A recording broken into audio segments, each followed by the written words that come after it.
Yo, what's going on, guys? Crispy Flakes here. For today's video, I want to take a look at the Toronto Raptors roster now that Kawhi Leonard is on the team. And pretty much, I want to look at like the positive side of things and kind of see what if Kawhi Leonard plays like an MVP yet again for this Toronto Raptors squad. Just because if he does play well for them, this team very well could win the Eastern Conference. I know Boston Celtic fans, Philadelphia 76er fans, they probably disagree with that statement. But this team is hella good with Kawhi Leonard giving like 100% full commitment to this franchise right here. So looking at the roster, I mean, of course, Kawhi Leonard gonna be like 27 next NBA season. Realistically, guys, like going to be in his very best NBA prime. I mean, that's what you're gonna get with Kawhi Leonard. So that's gonna be fantastic. And looking at his last full season, which was the 2016-2017 NBA season, averaged 26 points, 6 rebounds, 4 assists, 2 steals, 1 block per game. Shot amazing out there at 38% from 3, 88% from the free throw line.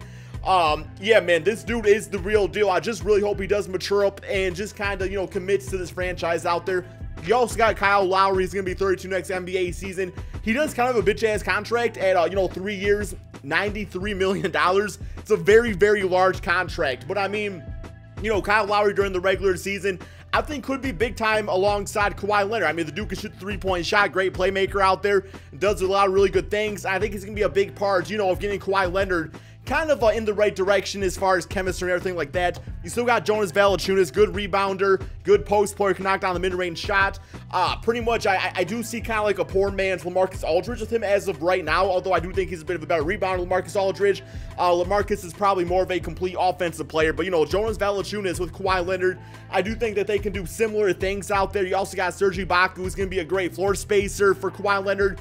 I'm allowing him to cut to the basket and do some things like that. Also, we always know that Serge Ibaka out there, man, can play some great defense. And really, like, defensively, this team can be something pretty damn special. Fred VanVleet, going to be a great 6-man off this bench. You got Pascal Siakam, who will probably get some good minutes, as a backup power forward / center on this team now that Jakob is, no longer on this team. Delon Wright, good scoring guard and stuff like that. CJ Miles might actually fall out of the rotation a little bit now that, because OG Anunoby is going to be probably on the bench now. I would actually like to see him start, but, you kind of got to decide if you want to go and continue to progress OG Anunoby as a player, or if you want to, play CJ Miles more of the veteran of this team. You got Danny Green, who will probably be the starting shooting guard of this team.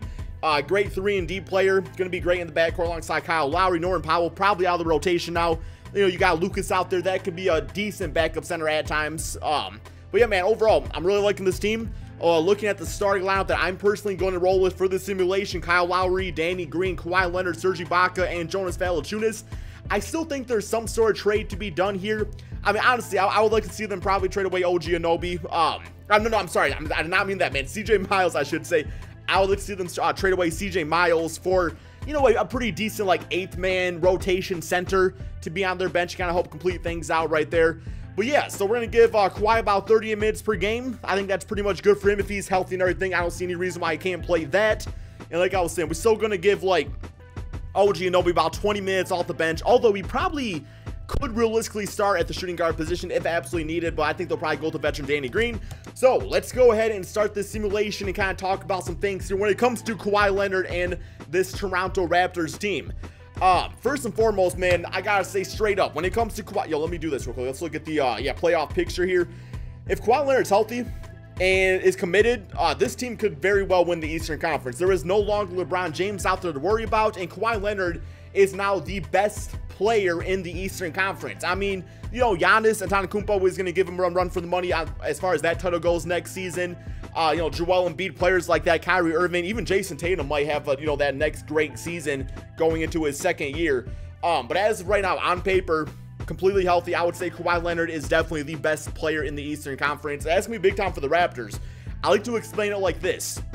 Last season, the Raptors won 59 games with Kyle Lowry and DeMar DeRozan as their main players on the team. Kawhi Leonard is better than DeMar DeRozan, so for that reason, wouldn't you say that, that they could still go out there and win 59 games or maybe even do better than that? I know it's not so cut and dry as far as the fact that there's a lot more to basketball than just saying, like, who's better and stuff like that. You got chemistry and as far as like a player fits to a team and a system, how committed they are and everything like that. We all know DeMar DeRozan was completely committed to the Toronto Raptors. It's actually very sad to see that he didn't get traded away like that. plain and simple, it is a business. I mean, that's how it is out there. So I will say, with the recent like trades like this going on, like, you know, DeMar DeRozan being traded to the Spurs, as far as like Blake Griffin being traded away from the Clippers, and some trades like that of just like these long franchise players being traded away from their team, it is going to help me like have a different perspective as far as free agent signings go, and certain players kind of deciding to leave a team or go elsewhere, because you know, for every like one Dirk Nowitzki or Kobe Bryant, you do have, you know, cases like this of guys wanting to play with the franchise but just being traded away because they just don't really fit the future of that team. Once the Raptors did decide to get rid of Coach of the Year Dwayne Casey, which was just kind of awkward in general, it just seems like they have a different philosophy that they kind of want to roll with out there. But it would have been nice to see DeMar DeRozan play one more year at the Raptors now that LeBron James is out of the Eastern Conference. But regardless, man, I think if you're a Raptor fan, you do need to be excited. Look at this record so far in the simulation. I mean, they are playing absolutely deadly out there.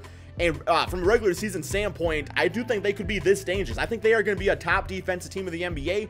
And it's not like Kawhi Leonard is just some like young blood out there that happens to be really good. I mean, this guy is a seasoned veteran. He was a Finals MVP, won a championship. So it's like he knows what he's doing out there. And it just comes down to if he wants to play. But you also got to keep this in mind. People are talking about, you know, saying that like Kawhi Leonard is not going to play for the Raptors and he's going to set out the season. There is no way in hell he is going to do that. The reason is, man, is because he is in a contract year. He needs to go out there and prove that he's still a max contract player. I think Kawhi is going to have an MVP caliber season, guys. I really do think that he is going to have MVP caliber season. He might play the card of being like, yo, I'm injured, I can't play like that, but it might just like hope that some team still gives him a max contract because of the potential of what he was, you know, 2 years ago at that point of, you know, the end of this next NBA season. Now, I don't think they'll be this good, you know, going to 2K. They're going to go 71, 72 wins on the season. I don't think the Raptors are quite that good, but damn, man, they could still be a really good team out there. And I actually did a rebuild of this team before this trade went down, and it worked out great for me. We got Russell Westbrook and MVP right there. You know, I did a 3-season rebuild before this even went down. I had like pretty much the same exact trade predicted out there, although I did have Pau Gasol instead of Danny Green. Not that big of difference right there, but yeah, that team won 3 straight championships. So from a 2K standpoint, the Raptors are gonna be pretty damn good because the Eastern Conference is kind of pretty weak right now. So that is actually seeing nice. It's actually nice seeing like a shift of power in the sense of Kawhi Leonard coming to this team, but we did have to give up one of the best shooting guards in the NBA and DeMar DeRozan going to the Western Conference. So we'll see how that all goes. Here are the awards for you guys to see though. We got Nick Nurse getting Coach of the Year. I think he's the coach in real life, right? Here is the All-NBA first team, so no Toronto Raptors on there. All-NBA second with Kawhi Leonard making that, and the All-NBA third. So just Kawhi Leonard making it, which sounds about right. I don't think Kyle Lowry is really an All-NBA caliber player anymore, although for $31 million a season, he very well started playing better like that, right? Team stats though. So from a scoring standpoint, this team was honestly not all that great. I mean, 22nd in the NBA at 103 points per game. I would say the offense, you definitely run it through Kawhi Leonard. I think there was a lot of good scoring opportunity if Serge Ibaka kind of play consistent and just kind of stick to, you know, the mid-range game and three-point line, but also slash to the basket at times. Jonas Valanciunas to Kawhi Leonard, I was saying, could be pretty damn deadly. Danny Green will be a nice floor spacer at least. So I think offensively this team actually has some good potential. The bench unit, I mean, you know, OG Anunoby, not really like a go-to scorer, just more of a system scorer. So we'll see how that all goes. But, you know, Fred VanVleet, he can be a nice scorer off the bench, I think. So, defensively, though, is what this team really made their mark. Only giving up 88 points per game, a 16-point differential. As far as the three-point game goes, they made about 11 a game, which was 8th in the NBA. That's always nice to see. We are a three-point shooting perimeter league now. Three-point percentage, shot 45%. So, it's another thing about Kawhi Leonard. Very high basketball IQ, going to take smart shots. Kyle Lowry, very smart point guard. Really, man, the basketball IQ of this team is very nice. Free throw, you know, got to the line, stuff like that. Actually, no, they didn't, man. No, they didn't. I got JK, man. Only 16 attempts per game. That's actually kind of a bitch-ass stat.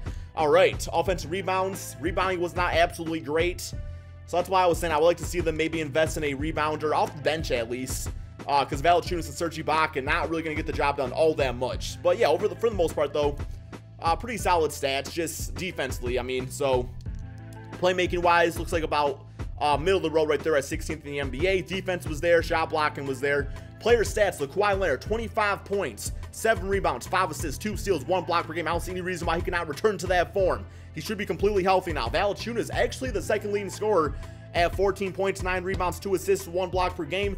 Really a lot of good, like, balance scoring. Nobody really picked up the torch and decided to be that second option to Kawhi Leonard. Just everybody worked nicely with him. Kyle Lowry, mediocre point guard stats at best right there. I do think he could probably still be around 20 point per game scorer in the system. Serge Ibaka, 10.6 rebounds, 1 block. That's kind of what I expect from him at this point. Siakam did pretty solid as a backup power forward. OG Anunoby at 8 points, 2 rebounds, 1 assist. Kind of regressed a little bit as a player. But overall, man, some nice consistent stats across the board. Kawhi Leonard definitely the star of this team, and he played that role nicely. Definitely not like, it's not like he's like not used to playing that role anyway. So first round, we do have the Toronto Raptors. No, I'm sorry, man, the Pacers. Simulate current round. See how this goes. And got them 4-1 closeout game looking like this. 20 points for Kawhi Leonard. Darren Collison dropping 13 himself. Tyreek at 12. Next up, we do have the Chicago Bulls. Simulate current rounds. And got Jabari Parker and the Bulls in 7 games. Closeout game 25 for Kawhi, 23 for Fred VanVleet.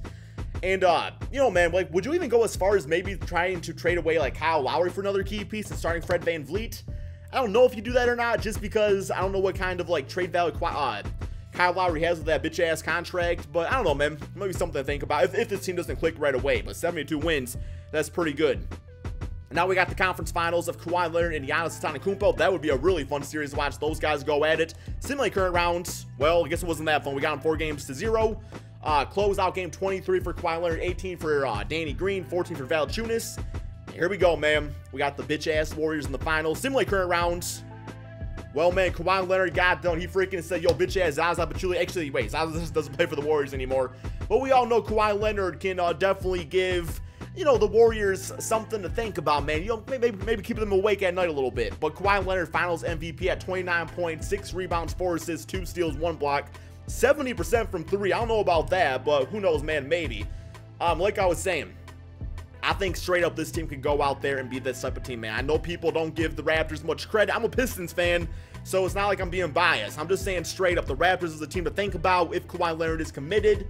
But anyway, my friends, thank you all so much for watching. Be sure to drop that like, subscribe if you're new to my channel, and peace out.